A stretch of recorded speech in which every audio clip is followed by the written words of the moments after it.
বিসমিল্লাহির রহমানির রহিম। আপনারা দেখছেন তারেক টিভি। খুবই দৃষ্টিনন্দন সুন্দর পরিবেশ।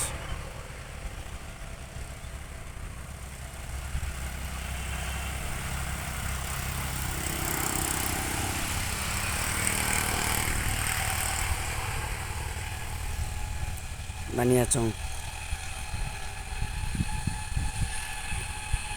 ফসলের মাঠ অনেক সুন্দর, ধানের জমি খুবই সুন্দর দৃষ্টিনন্দন। একটি ছোট্ট ব্রিজ 97 সালে এই ব্রিজটা তৈরি হয়েছিল। এখন অবশ্য অনেকটা নষ্ট হয়ে গেছে। আমি ছিলাম এটা নির্মাণ সময়, আমি থেকে এটার নির্মাণ কাজের সহযোগিতা করেছি। এই ব্রিজটা এখন পরিত্যক্তের মতো হয়ে যাচ্ছে কিছুটা। এই যে দেখতেছেন আপনারা তারেক টিভি, এই যে দেখছেন খুবই সুন্দর, সবুজ আর সবুজ, সোনার বাংলাদেশ। যেদিকে তাকায় সেদিকে মন ছুটে যায়। সবুজের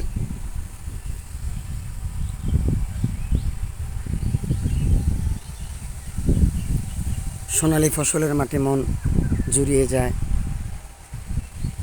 ফসলের মাঠে সুন্দরভাবে, এই যে দেখছেন ধানের জমি, তার পাশে আছে ভুট্টা। এই যে ধানের পরে আছে ভুট্টা, খুব সুন্দর ভুট্টার ফলন হয়েছে। ফুল গাছগুলো আছে, অন্য এক সময় আপনাদেরকে পাশে গিয়ে দেখাবো। এখন নামাজের সময় যেহেতু চলে আসছে, আমি চলে আসছি।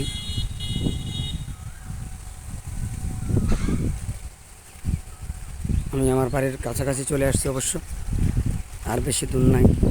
নামাজের সময় অত্যাসন্ন, শুক্রবারের জুমার নামাজ সামনে, এই জন্য আর সময় নিতে পারছি না, আপনাদেরকে সময় দিতে পারছি না। আমি চলে যাচ্ছি আমার নিজের বাড়ির পাশে, চলে যাচ্ছি।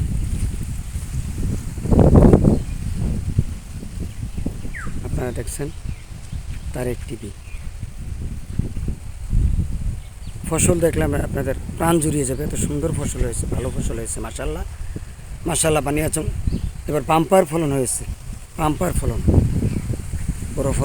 বড় ফসলটা অনেকটা বাম্পার ফলন হয়েছে।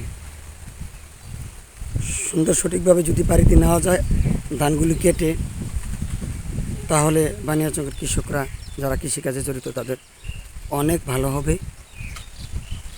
এই যে দেখতেছেন তারেক টিভি, সামনে আমার বানিয়াচং সরকারি প্রাথমিক বিদ্যালয়। সবাই তারেক টিভিকে লাইক, কমেন্ট, শেয়ার করে পাশে থাকবেন। ধন্যবাদ।